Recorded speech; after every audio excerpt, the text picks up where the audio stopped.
What's up, y'all? Welcome to Flight 10,000. It's your boy T Strike. And I am your girl, Kiki Simone. We are excited to be with you all for the Flight 10,000 Marriage Ministry. Yes, sir. Super duper excited. This is Yes, our sir. first episode. Let's do it. Let's do it. Let's do it. So, babe, how you want to start it? Like, how would you like to start? Start from the beginning. We just gonna on this episode. Basically, we just gonna give y'all. We're gonna take y'all back. Okay. To Way the beginning. You know what I'm saying? We're gonna call this the Genesis. Okay. You know what I'm saying? The Genesis episode. You feel me? We ain't talking about the word of God. We just talking about the beginning, the beginning of us when Right. we first met. So, it's around 2015, right? Yes. It's around 2015. Man, It's a lot that happened in 2015. It was a lot going on in 2015. So Yeah. okay. You want me to tell him? I'm fresh Okay. out of my previous marriage.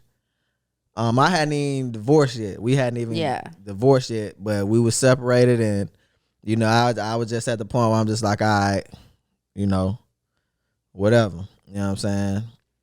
I had been out of mine for 8 years. I had been out of my previous marriage for 8 years, and so both of us, when we first met, you know what I'm saying, she was already divorced. I myself, I'm getting ready to go through a divorce. You know what I'm saying? So, but he wasn't walking like it, y'all. So he wasn't acting like it. Based off of that, what you mean by that when you say I wasn't acting like it? Because when I first met you, like I met you. I didn't even know that you were still married. I didn't know that you had been married. Like, yeah, because like I say, initially, in my mind, it was over. I just hadn't, you know what I'm saying, did the process, you know what I'm saying, the divorce papers and all that. I hadn't did that yet. But in my mind, it was over. And then a part of me, too, was still, you know, I'm thinking about my kids and, you know, everything like that. And I always wanted to be in a home where my kids is all under one roof, you know what I'm saying? My daddy had kids that was spread, you know, 2 over here with this lady, 2 with this lady, 2 with this lady, 1 over here, you know what I'm saying? 3 here, you know, so... and he was never there. So I came up in the home. I ain't never had my dad and my mom there at the same time like that. You know, he'll be with us for a little bit and he'll be somewhere else for a little bit. So for me, I was just like, I don't want my kids to have to go through that. So a part of me was still holding on because of that. Okay. You know what I'm saying? So so I meet him. Okay, so when I met him, we met through a mutual person, and dude was just like, "Hey, you ever heard this dude named T Strike? Like Dude Raw or whatever?" And I'm just like, "Nah, I ain't never heard of him." And so then he put me on to I know. And I know. I love that song. And so I saw the video and I was like, okay, dude got something. So then I eventually met him. She was managing at the time too. Or before I met you, we talked on the phone the very first time for like 2 hours. Oh yeah, we did. We talked for a good bit and we was just like cool with each other. It wasn't like, oh no, hey, how you doing? We hadn't even seen each other. Yeah. We hadn't even seen each other or met, you know what I'm saying, formally met or anything like that. It was just the introduction call, like, because she was going to be managing me and, you know, just coming into business with us, our ministry per se. Right. And so, yeah. And so then I eventually met him and it was just like we had been talking on the phone for a while at this point. So by the time I actually met him face to face, it was like, oh my goodness, I can't believe I'm seeing you. We finally, you know, putting a face to a voice, you know and all that good stuff. Traumatized already. Whatever. No, I was just playing, we still wasn't there at that point at all. So I was like big sis. He was little bruh. And so go ahead. For me, I was in one of the darkest times that I have had ever been in my life, like period. Like When I tell you one of the darkest places that I could ever have been in, like I had just overcame suicide because of my you know, the separation with my ex-wife and stuff like that. Like it was devastating to me because I had put everything that I had into, you know, my first marriage. And you know, I didn't think I had no idea nowhere in my head that I would be getting married again. Like, you know, when I got married the first time, for me it was just like, this is it. Right. And so I was devastated, you know, by everything that transpired, everything that happened. And I had suicidal thoughts one day, was finna kill myself, but end up misplacing my firearm, my gun. And I'm just in a dark place. I hadn't talked to God in so long, you know what I'm saying? I'm back smoking. I'm just going through it. And I remember being on the phone with you, and you was like, God told me to call you and to pray with you. Right. And you called, and I think you prayed, and then you told me to pray. And I just remember being stuck because I hadn't talked to God in so long, and I was just filled with so much anger and, you know, demonic oppression that I didn't know what to say. And I remember breaking down on the phone call that night. And for me, that was a special moment for me in terms of rocking out with you. Like I said, it still wasn't, you know, we still wasn't even on that. And I'm just like, in my mind, I'm like, this is a real woman of God. Me knowing the place and the space that I'm in, I'm just like, man, like I had just that from the first conversation we had, I respected you. Right. You know what I'm saying? And then like at this point, it's just like, man, like I really respect her. And like, you know, she really just kind of helped me. You know, God used you to get me to a place of like, man, I gotta get it together. Like, you know, I gotta start back pursuing God. Like I can't just keep on down this dark hole that I'm going down. Right. So yeah, that was definitely a key point for me, and us first encountering each other and meeting each other too. And so that just gave me a whole different respect for you, you know, as a woman of God. So. And from there, if you kind of fast forward just a little bit, like as we continue to get to know each other, like we grew closer to one another, not necessarily still in a, you know, hey, I like you, you like me type of way. It was just like we was genuinely friends, right? We were genuinely like I said, big sis, little brother. That's what we used to call each other. That's what we used to call each other. And it was that for real in the beginning. There was nothing that we had to hide from each other because we wasn't on that. You know what I'm saying? So the level of transparency of her being real with me, and the level of transparency of me keeping it real with her, it was like it was unmatched. Like it was unmatched. It was so dope.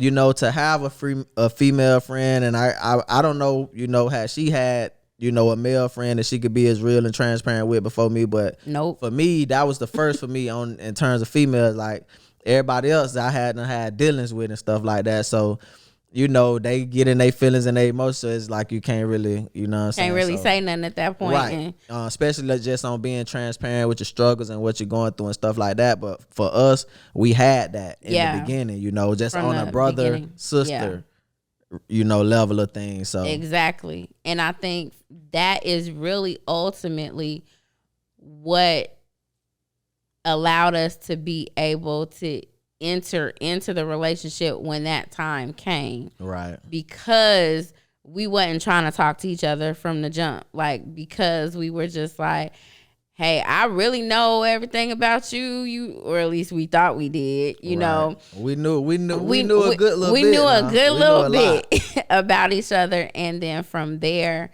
it just went to eventually as time went on, like, we ended up parting ways, you know, with the mutual person that we knew in business. We ended up parting ways, and I was just like, "Hey, bro, you still wanna do this music thing? You know, I'ma still manage you or whatever if that's what you want to do." And he was like, "Yeah," and I was like, "Okay, bet." And then ever since then, it was like, if I got to choose between y'all two. I'm going with you because you anointed. I know your heart is in the right place. I did say that. You really like God got his hands on you, so I want to be a part of whatever God. That was basically what she said. Okay, so I gotta give y'all a sneak. I gotta give y'all a sneak peek too, because also I had seen him minister on stage. This song called Encore, which is one of my favorite songs of his.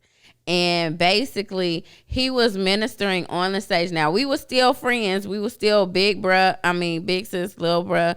And he was ministering on the stage, and I seen him, and it was like literally in my mind for a real quick flash. It was like, dang, what if that's your husband?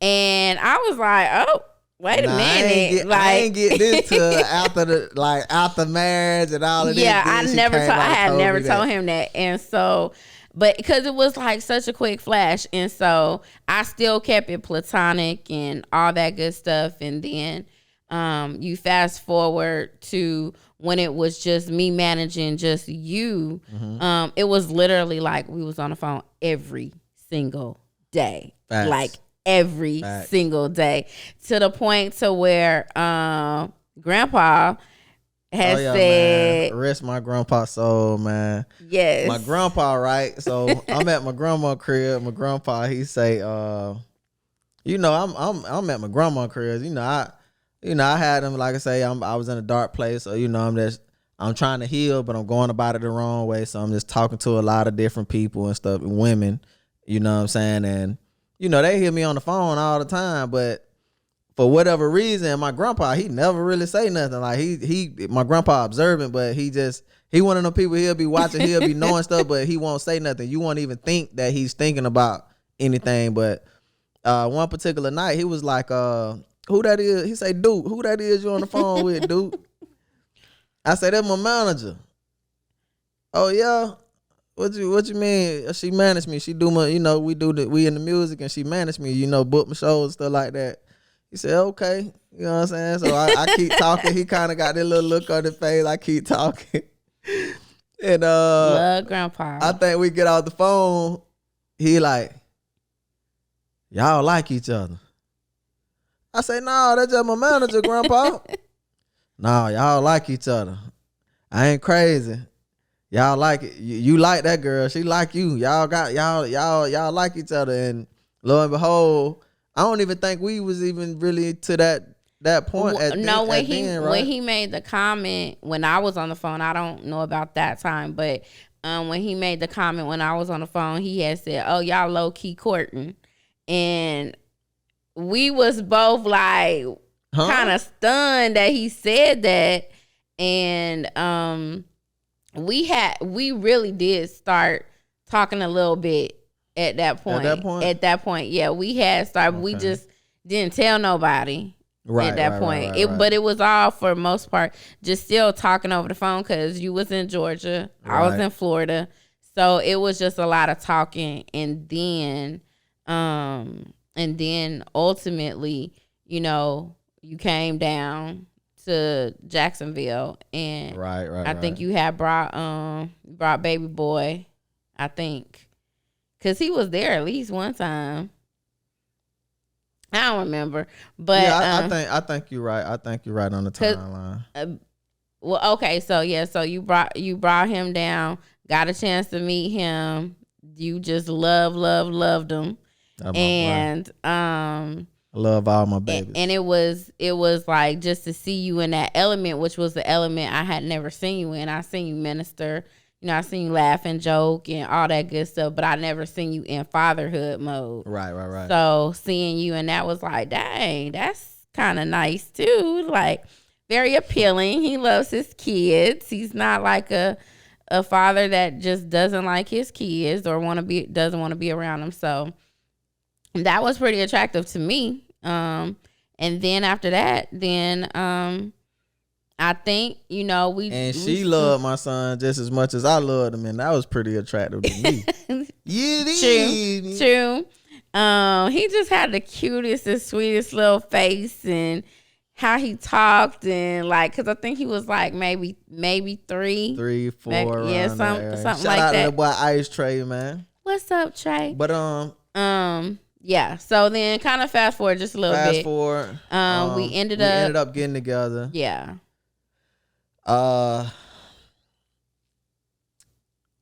I was still traumatized though when we first got together. Right. I was very, very traumatized. Like, well, my trust issues was just like through the roof. Like, it's funny because every time me and her got into it, it's this one Drake song I used to play. Oh my gosh, y'all. It was like an indicator to her that just like every time I played this song, she knew. So it was like, I'm about to play it. Cause she like this Here go in the bathroom. This is my, hey, you know I feel some type of way, right? Yeah. And then she'll be like, after a while she caught it. Well, it really didn't take that long. She would catch on. But I say all that to say I was traumatized. For one, it was a lot of stuff that I didn't deal with. I really ain't had time because once again, even at this point of us when we started talking and stuff, I still hadn't completed my divorce. Right. So I'm just. So I was all broken. In the wrong, y'all. I was all in the wrong. Yeah, we definitely went about it the wrong way for sure. You know what I'm saying? And once again, you know, we here to get the truth. We here to, you know, hey, maybe we can help somebody. You know what I'm saying? We you know, somebody might see and hear our stories, see our flaws or what we did wrong. You know, because we did it wrong and God graced us to still be together doesn't mean that you should go about doing it the wrong way either. Right. You know what I'm saying? Like everybody, the Bible say each man is dealt their own measure of grace. Yep. You know what I'm saying? The grace that we had, you might not have. So it could be something that God maybe have for you, male or female, but just make sure you go about doing it the right way because, you know, you might not have the same grace. You might do something out of order and you might mess up your blessing. Right. You know what I'm saying? So we definitely, like I say, we just, you know, I'm broken, I'm hurt, and she had done been through a series of relationships after her marriage, you know, her being separated and being divorced at the time. So even though it was 8 years after, she still had been continually hurt and you know what I'm saying, by different people who she thought, okay, maybe this is it for me. You know, her just trying to find the right person, settle down, and it would always be stuff that would happen and transpire. And so you got two hurting people, you know, that want love. Right. Looking for it, want to be loved, but both of the people still hurting. Both of the people still have wounds, you know what I'm saying, that need to be healed, and neither one of us was pretty much doing the due diligence that it took for us to be healed before jumping into a relationship. So by the time we did get married and everything, like we went through a gang of problems, like a series of problems and stuff. Like it was just all while still doing ministry. Yeah, still doing ministry. So let me just be clear about that even though, you know, we had the heart to want to do right by God in regards to ministry and, you know, whatever it was that he was telling us to do. But when it came to our personal lives, it wasn't that we didn't want to do the right thing. It was just that we were still, you know, you're like in love and you're just like, okay, well, you don't, what happened if you just say, hey, we can't live together no more? Like, what if you say, yeah, you know, we just gonna have to take some space, and you kind of don't want that person to leave. Right. Because you're saying, it's almost kind of like you saying, all right, bye, you know, and I was afraid of that. I was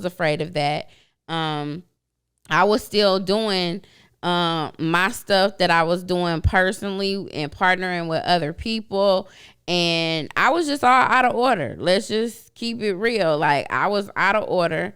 We was living together. We weren't supposed to be living together. Facts.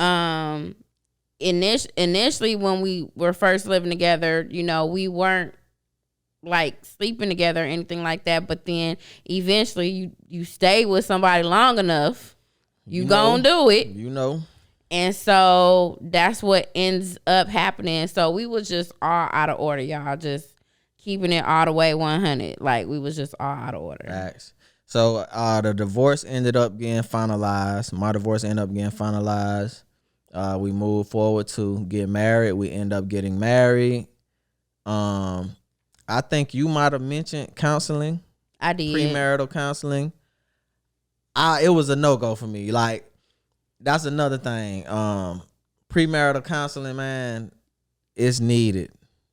I'm gonna speak for myself, but I have conversations with a lot of my brothers in Christ and stuff like that, and I know it's a common thing, but as black men, and it's, you know, not racist or anything by any means, but I'm, you know, just speaking for myself and what I know. But I'm gonna just say as men, I could say as men, a lot of times we have the pride of, you know, when we hear counseling coming up in the black culture, when you hear counseling, it's like, oh, something wrong with them.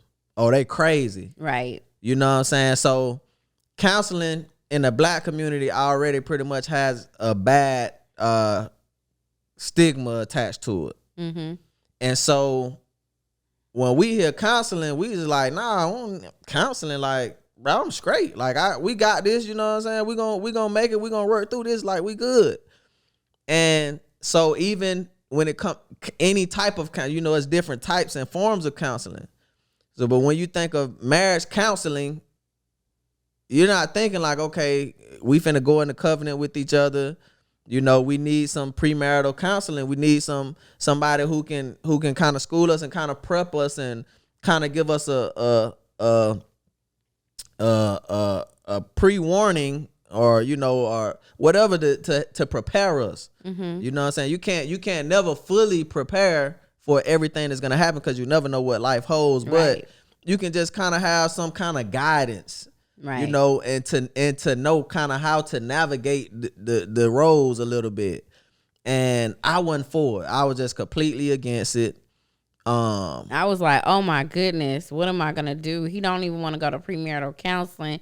And I was like, I know we need it, but if I push the issue, he gonna eventually go away. He gonna want to go away. And that wasn't something that I was willing to compromise the fact that he didn't want to go for the sake of our relationship, not really understanding that the fact that we didn't go really could have been the make or break later on down the line. Right. So, yeah. So, yeah, that was another big issue of ours. Well, of mine per se. It was ours because we was together, but as a man, we recently, I'm kind of fast forward and jump back. We recently did this marriage retreat. Shout out to Pastor William McDowell, our pastor. Yes. Deeper Fellowship, our Deeper church Fellowship, family. Orlando, Florida. Yes. So we did this marriage retreat that they did, and it was amazing. And we'll catch y'all back up on that once we get to that point. But I say all that to say that the retreat let me know and finally just got me to a point where I'm like, babe, we need to do counseling. Yep. And we in the best space that we've been in ever in our 6 years of being married. We at the best space. Like, we often tell each other, like, man, like this, like some days we just wake up, she might just be like, babe, this the best we ever had. Some days I'm just like, babe, this really is the best, like, we can't believe it. You know what I'm saying? It's not because of financial reasons, it's not because of materialistic things or any of that. It's just the fact of being on one accord, being in God, seeking God, having wise counsel, right, having brothers and sisters around us with like minds, and really just going after God wholeheartedly and thriving, you know, spiritually, man, it's amazing. So, man, yeah, counseling is definitely something that premarital counseling. I was just telling another one of my brothers about 2 days ago. Like, he was like, yeah, I think we're going to do counseling. You know, me and my girl, we looking at getting married. I'm like, bro, yeah. Do it. I'm like, bro, do it, bro. Like, please do it, bro. Like, yeah, I say, and you know, counseling is going to reveal a lot. It reveals a lot about you to yourself. It reveals a lot about your significant other to themselves. And it also reveals a lot about both of you to each other. Mm-hmm. And, you know, sometimes it could be hard to swallow because, you know, it just be all off of that, oh, I'm in love, oh my God, I'm just, you know, that beginner stage. But counseling helps you to really see things for what it really is. And if it really is still true love, then you'll still be consistent in pursuing, you know, whatever it is that you was pursuing. But if it's not true love and you get down to the nitty gritty, man, you might, you know, and it could be for the benefit of both of y'all to say, hey, you know what, man, maybe. Yeah, you could have dodged the bullet. Maybe, maybe this ain't really it. You know what I'm saying? But I honestly don't know if if we would have taken counseling then, if I still would have been like, hey, I don't want to be with you. Like, I honestly don't know that, just for the simple fact that I was just so in love with you and I just wanted to make it work. And I think we have to be mindful of perhaps, you know, being in that space, because when you don't love yourself enough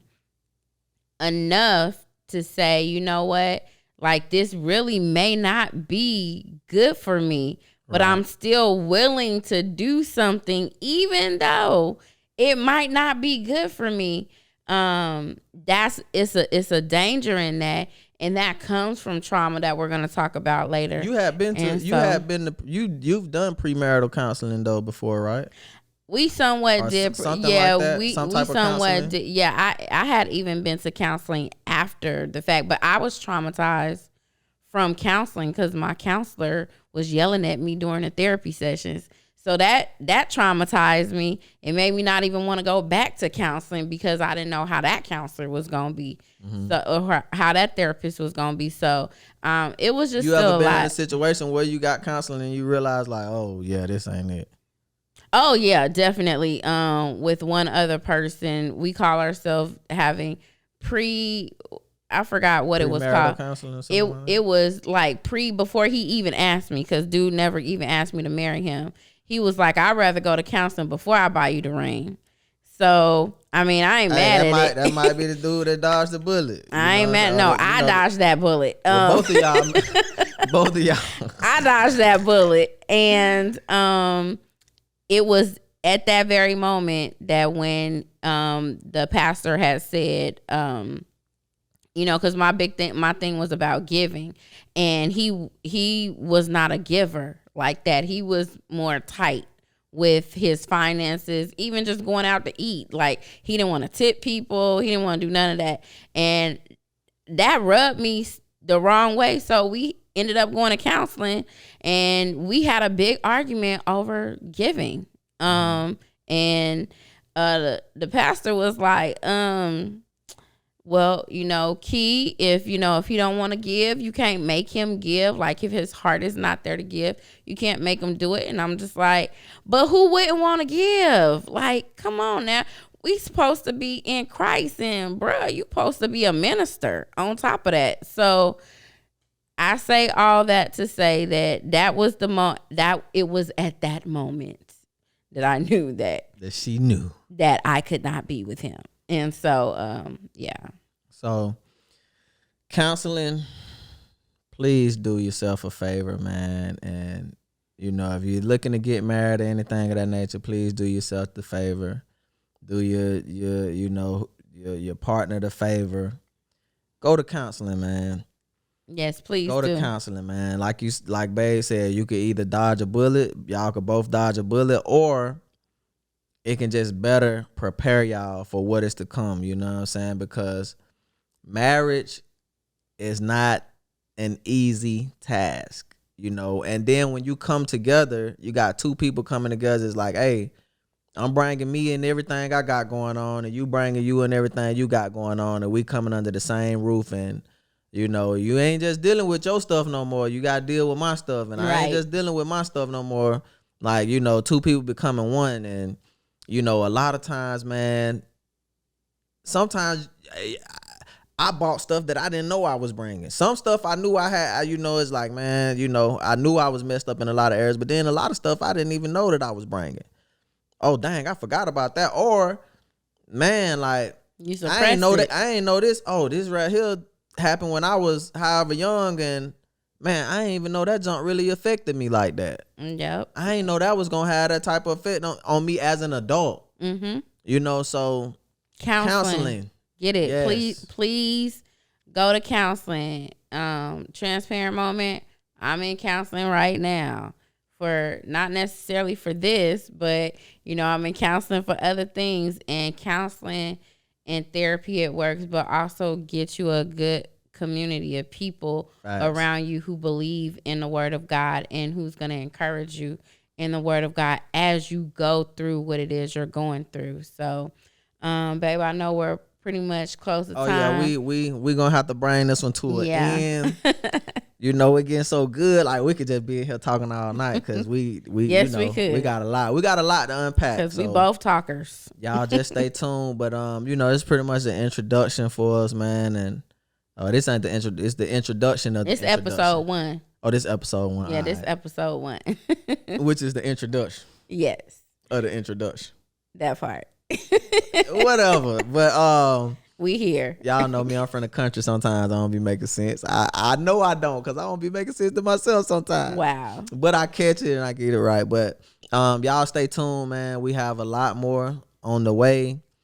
Yeah, man. It gets deeper and deeper. This the tip of the iceberg. So just the tip. Y'all stay tuned, man. Once again, I go by T Strike. Now I'm Kiki Simone. And this is Flight 10,000, man. Flight 10,000. Flight 10,000 Marriage Ministry. One could put 1,000 to flight, but 2 intertwined with the Lord can put 10,000 to flight. So, yo, we out. We out. We'll holla.